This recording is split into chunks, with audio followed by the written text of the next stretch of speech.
Hello folks, Alex here. This is Alex Unabridged, and this is my GarbAugust trash report for week 1.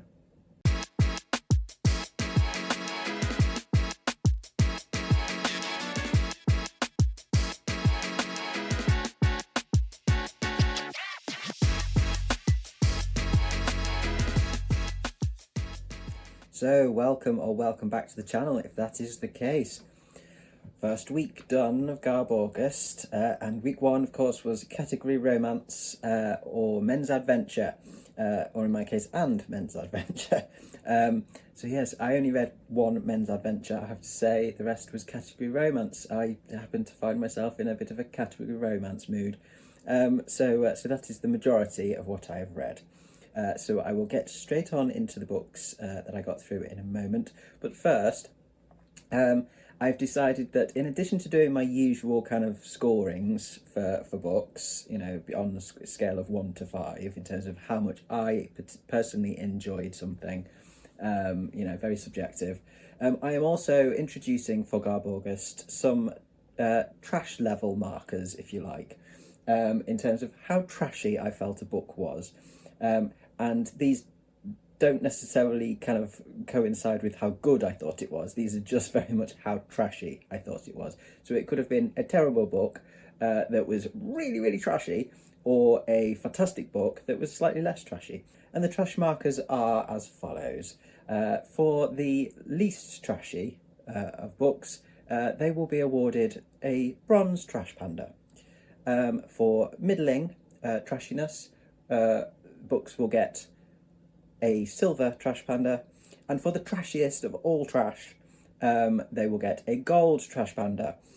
So that is how you will know what I thought of the trashiness, as I say, but that doesn't equate to the quality. What I think of in terms of quality will remain within the 1 to 5 scale. So with that out of the way, let's crack straight into the books then. So first up, I read a very short little book called Omega's Fate, Mated to the Alpha #1 by Wolf Spectre, I'm assuming not their real name, and Rosa Swan. As I say, this was very short. It was only about 50 pages. It is a gay shifter romance.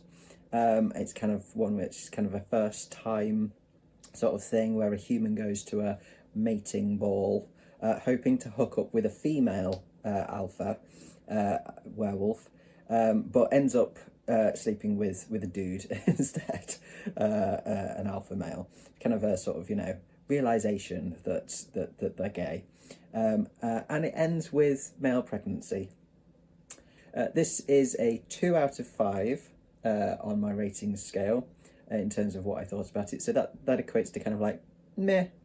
But it does get awarded a gold trash panda for its trashiness. It was kind of a bit boring, really, to be honest. It was short, so it was, you know, it wasn't too bad. But if it had gone on much longer, I don't think I'd have kept going with it.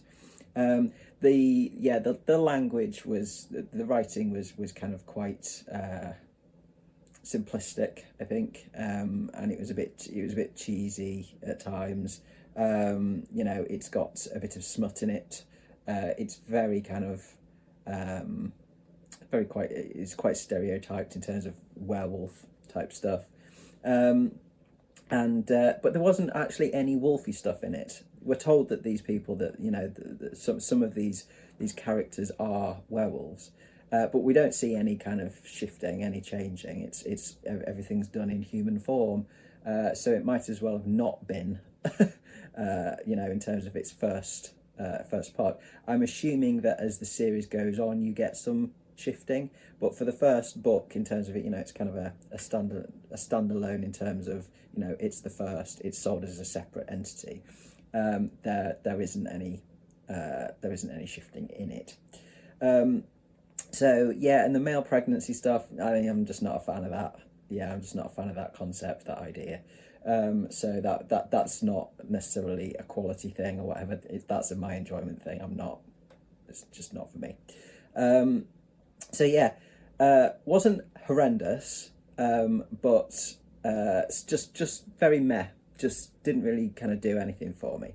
But as I say, in terms of its writing, in terms of some of its sort of ideas, etc., the way it was executed and stuff, it was trashy. It's definitely a gold trash panda. Okay, next up, we're staying with the category romance, and we're staying with some not shifter romance, but some kind of monstery romance. And that is with The Minotaur's Mate by Delaney Rain. This is a gay sci-fi Minotaur romance, and this is about a human called Nat, who lives in a compound of humans on a planet somewhere. He's one of the first to be born on that planet after humans crash landed 100 years ago, I think, something like that. On this planet, which is inhabited by kind of a Minotaur sort of race. And throughout his life, he's kind of watched helplessly from the compound as his fellow humans have been sacrificed. They've sacrificed their own to the Minotaurs who dominate the planet, and no one knows what happens to the sacrifices. But Nat is determined to find out and put this practice to an end, whatever it takes. So he volunteers as sacrifice, but from the moment he's handed over to the Minotaurs, nothing is what he thought it would be. Everything is completely different. This whole situation is different, and so now he doesn't know what to believe, and who he might trust. But there's a particular Minotaur prince that Nat kind of might not hate quite as much as he thought he did to start with. So yes, it's quite an interesting one. This I've given it a 4 out of 5 actually, because it was entertaining. It's a novella, so again it's a reasonably short one, and also this is a gold level trash panda. This is pretty trashy, but good trash. This has good world building actually. It's like it did immediately kind of make me intrigued about the setup, about the world. There's enough kind of little bits of kind of, you get little bits of the history as Nat thinks it is, and then it gets expanded on once he's with the Minotaurs in terms of what the actual history is of the world. It has decent characters. They're well fleshed out in the amount of time that the author has with them. They have that they're well rounded in terms of there's flaws as well as positives. It's an interesting setup. It's kind of bonkers, but entertainingly so. There's a good amount of tension in it, sexual and otherwise. There are some stakes there. There are some stakes set up, and reasonably well executed in terms of the plot progression. The smut's not bad, although it is very focused on size. The Minotaur is a rather large being in every way, and so that kind of plays quite a large role in the smut scenes. So just be aware of that if you're interested, if that's not your bag. It does have a happily ever after ending, which I personally like in a category romance. I like romances to be kind of fun, sweet, smutty, happily ever afters, really. They can have lots of tension. As long as there's lots of tension and a bit of excitement in there along the way, then I do like happily ever after. It was really enjoyable. It was quick paced, it was engaging, it was easy to read, and it was amusing. It had some humour to it. It didn't take itself too seriously. It knows what it is, and it executes that well. So that one, good one. Next up, we are still with the kind of monstery category romance, and this one is The Reek by Lily Mayne, and The Reek is book 3 of the Monstrous series, which is a post-apocalyptic male fantasy series which features monsters and humans, human men falling in love. As I say, this is the third book in the series. I have read the other two, which were Soul Eater and then Eden, this is the third. I've given this a 3 out of 5, and this is a silver trash panda. So it's got some trashy elements, most definitely. There's some trashiness in there, but it's not like uber trash. Yeah, I enjoyed this one. Not as much as I think the other two, the previous two. I think that's just because it's not necessarily the sort of. I didn't connect with the characters quite so much, and also, this is the first one that shifts away from kind of a bit more of a kind of a quest based storyline. The other two are very much kind of like that, and they're following kind of soldiers or ex-soldiers and a monster, and they're on a quest to find something or to get away from something, or to find someone, things like that. And there's a lot of moving through the environment, through the world. Whereas this one is largely based with a raider, or a camp of raiders, that's one of many set up in this post-apocalyptic America, and so there's not a huge amount of movement within the world. It's a lot more focused on, I think, the kind of the characters, and the human society, and some of the how the humans interact together, which we haven't really seen so much in the previous two. And I think it wasn't badly done by any means, but it was like a lot, just for me, less engaging than like a quest type thing. I like a good quest, especially in post-apocalyptic settings.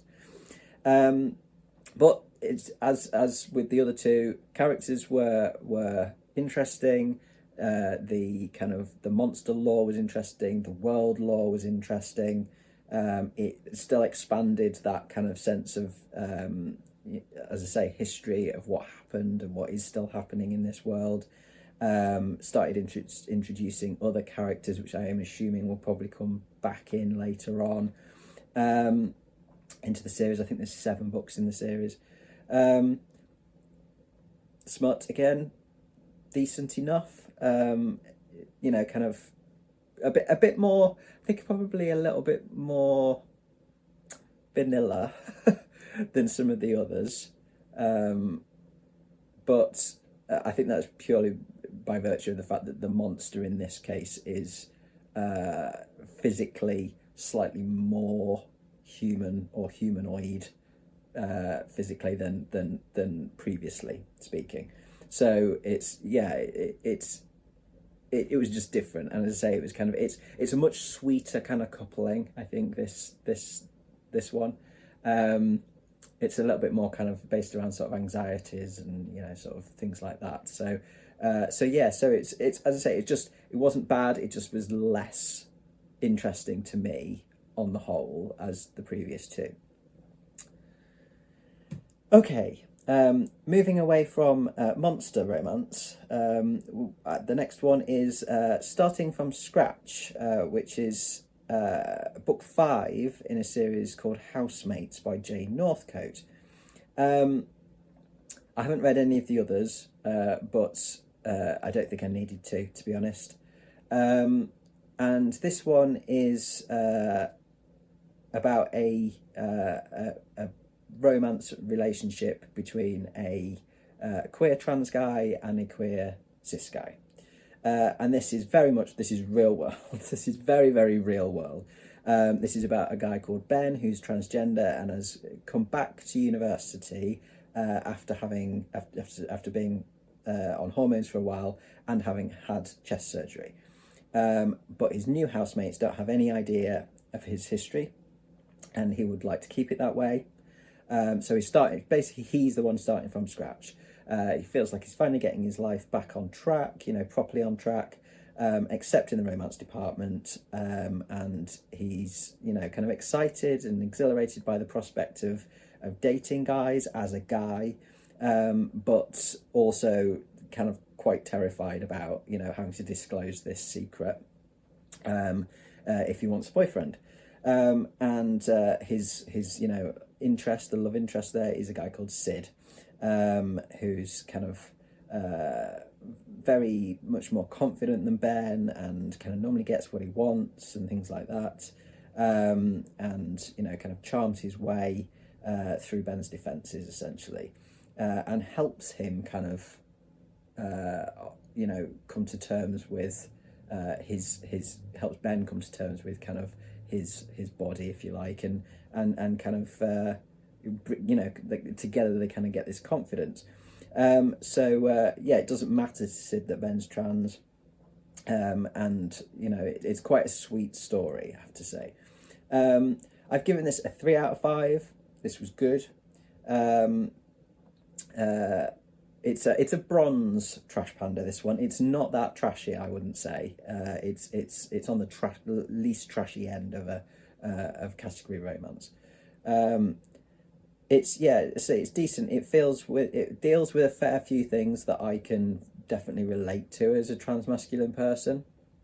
Not everything, because there's very big differences in identity between me and the main character. But there's certainly enough in there that kind of felt very, as I say, very relatable and quite emotional actually to read it in parts. The handling of those issues is done sensitively. I'm not sure if the writer is a trans guy or not. I'd suspect so, based on the handling of some of the stuff in it. Sex scenes were decently written. They were handled sensitively and knowledgeably, which is another thing that makes me suspect that the writer is potentially trans. It's very character driven. It is essentially kind of conversations really and interactions between Ben and Sid and his housemates, and it is kind of very much set in the house or the pub or Sid's house. There's not kind of anything else kind of really going on, there's very little plot other than the relationship. But all the characters are pretty well, reasonably well formed. There's definite like archetypes, stuff like that, but they're all pretty likeable and interesting enough. And I'm guessing that, they are featured in the other series.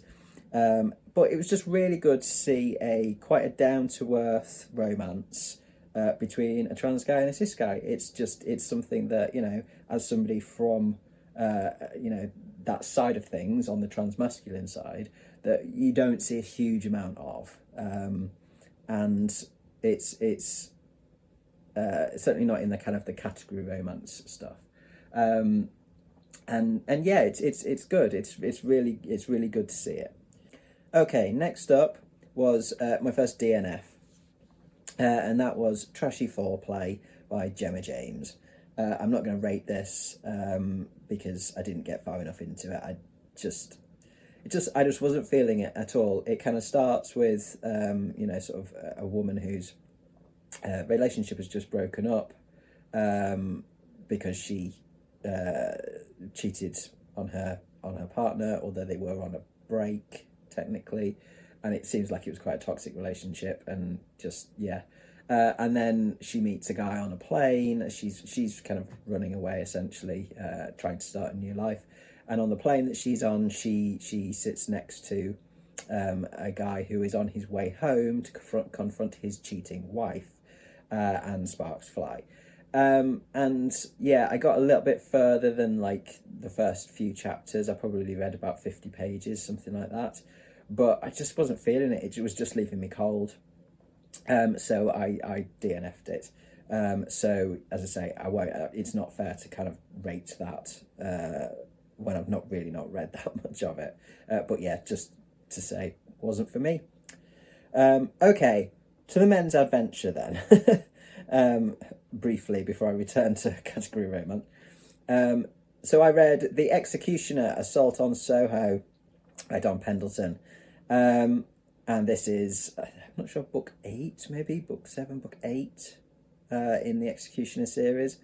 And this is Mac Bolan, who is your, protagonist of this, in London this time. I think he just goes around the world waging his war on the mafia.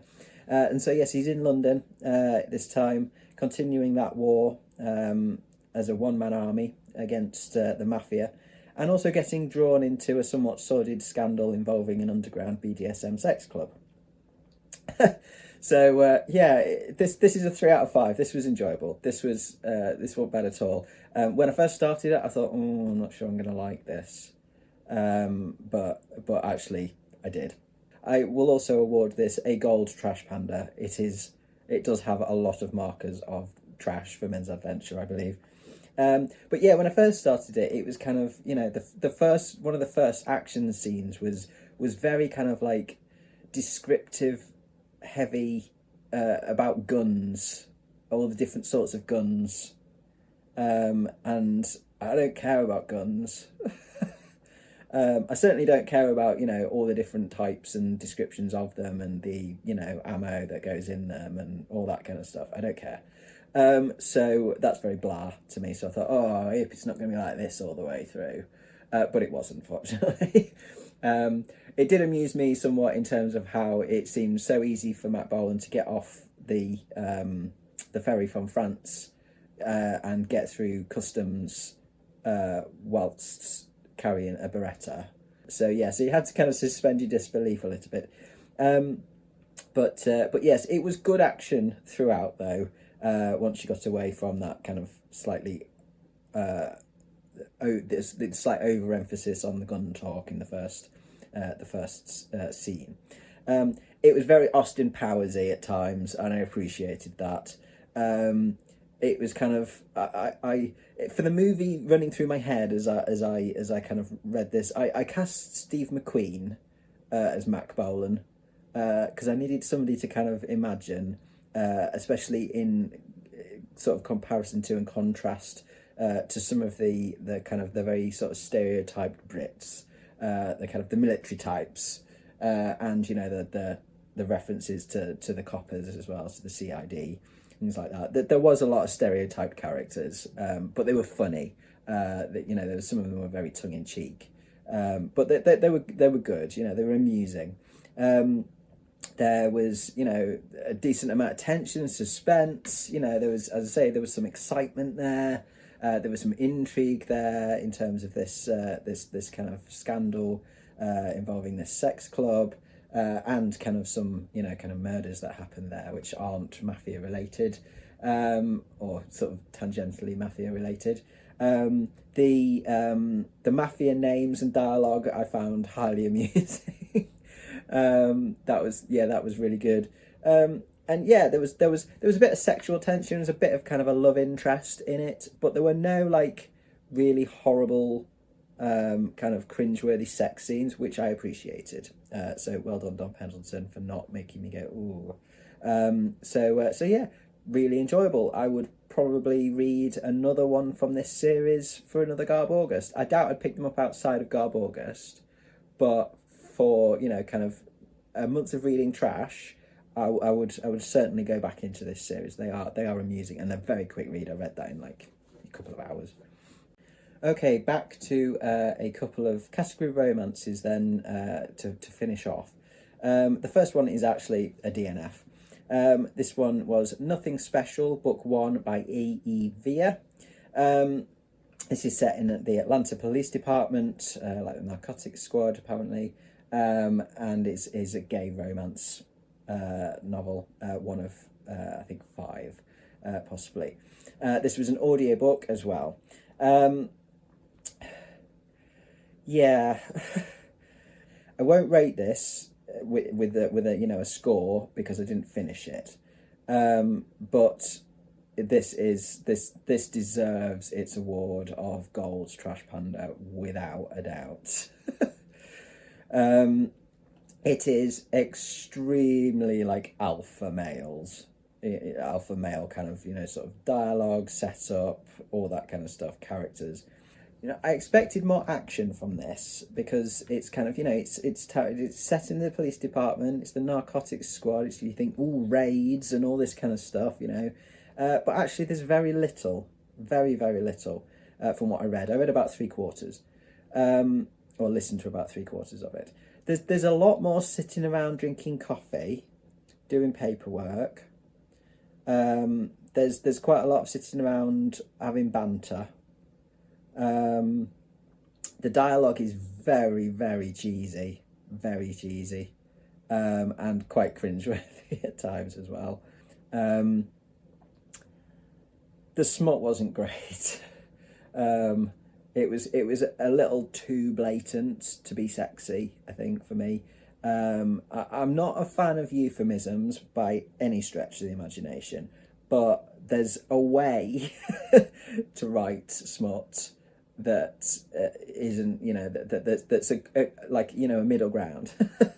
And there certainly could have done with being some variation in terms of language, in terms of word choice, things like that. So yeah, just not my cup of tea. I got about 3/4 of the way through it, and as you might have told, I didn't really like it that much. But that was mainly thanks to the narrator, I have to say, on this, Aidan Snow, who actually made it reasonably funny, although probably not intention. It shouldn't be intentionally funny, or at least not to the extent that it was, with his narration, because it was quite over the top. And he's got a very deep baritone voice. It was almost like if you took the sort of the dudes from something like Fast and Furious and stuck them in like a police sort of department type setting and made them gay. That's kind of what you'd get, I think, is this book. It's very kind of hyper masculine. So yeah. It was amusing to listen to it, I have to say, but I don't think it was intentionally meant to be as amusing as it was. What caused the DNF, I'll be honest, was a particular phrase that was used, which was the phrase "goddamn tranny." And this was not used in the context of it being said by a bad guy character, but it was used by one of the protagonists, and one that that were meant to like. And it wasn't directed at a specific person, but it's still not a phrase that I like, and certainly not used in that, as a throwaway, really. So yeah, that's one of the few words which I'm just like, no, it's not one that I want to hear, thanks. So yeah, that's a very personal thing. So that was a DNF. So then, finally, we get to Gloam, which is book 4 in the Monstrous series by Lily Mayne. So I read 2 from that series. And this follows on from The Reek, the third one, although it's with different characters. Although we have met the main sort of protagonist and the monster as side characters, essentially, in The Reek. This follows a character called Rig, who is one of the humans from the Raider encampment. And this is a 4 out of 5 for me. This is a silver trash panda, same as the Reek, really. It's got plenty of trashy elements, but it's not full on trash. This I liked better because we're back to the quest. This is much more of a quest situation than the Reek, and we follow Rig, who is kind of accompanying another human character, Collector Mary, who is a particularly horrible character who captures and collects the monsters for kind of a museum zoo kind of fight club type thing. Treats them horribly. And Rig kind of becomes intrigued by one of the monsters that she has for her protection, and he decides to take it upon himself to free this monster, and this monster is Gloam. So it's kind of him going with Collector Mary through the wastes and trying to figure out how to free Gloam, figuring out what he needs to do and then how he's going to do it. This is a much it's just a much more interesting setup for me, much more intriguing setup, and you get to know more about the world as well and some of the horrible people in it, some of the kind of the cults and things like that kind of exist. It's quite a sweet one, this one. Both Rig and Gloam are quite sweet characters. And yeah, it's another good entry. I value this series. They are really, really good fun to read, and very just kind of open and honest. And, you know, as I say, they're sweet, they're spicy, and yeah, I will keep going with them. As I say, that's book 4, and I think I've got three left to get through. Although there are some sort of little kind of side books as well. So yeah, 4 out of 5. Silver Trash Panda, a good one to finish the week on. So that is it for my first week of trash. I did pretty well to get through all of that, and I'm hoping to get through even more in the next week, because we're into Paperbacks from Hell and Vintage Smut, and I do have a lot of Paperbacks from Hell that I would like to get through. So yes, I'm gonna get back to my reading this evening, and, you know, chow my way through as much as I possibly can. You know, Paperbacks from Hell, but the ones that I've got are generally, they're pretty quick reads as well. So what I love about trash, you can rip through it, can't you? So yes, and I have also already started Riders by Jilly Cooper on audiobook, because that's quite long. That's like 24 hours long, something like that. So yes, I've started that, and I will be listening to that as I do bits of artwork today. So yes, so thank you very much for watching today, folks. I will be back with more non-GarbAugust videos at the end of the week and at the weekend, and then you will have my trash report for week 2 coming probably this time next week. So yes, how are you getting on with your GarbAugust reading? Do let me know in the comments, as always. If you enjoyed this video, please do consider giving me a like and subscribing for more content coming very soon. But from me, for now, stay trashy.